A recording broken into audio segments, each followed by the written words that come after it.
To add a staff member, click on the Staff tab on the left-hand side. Then click the Add button.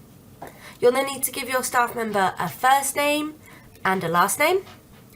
You'll also need to add the staff member's email address, as this is how they set up a password. An email is sent to them with a password setup link. They'll need a username. You can select their role. They can either be an admin or a teacher. You should then assign them to the classes you want them to be able to view. Once you're happy, click Save.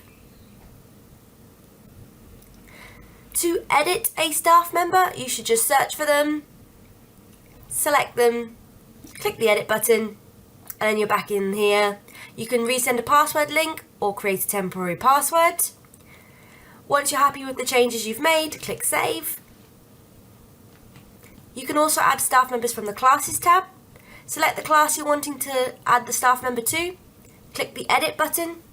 Click the plus button next to Staff. Then click Create a New Staff. Then we're back in the Create a New User area. You can also add staff members from the Groups tab.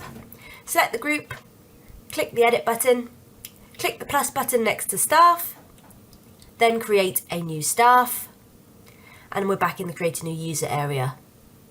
This has been a video on how to manually add staff members. If you have any questions or you need any further support, please contact support@twosimple.com.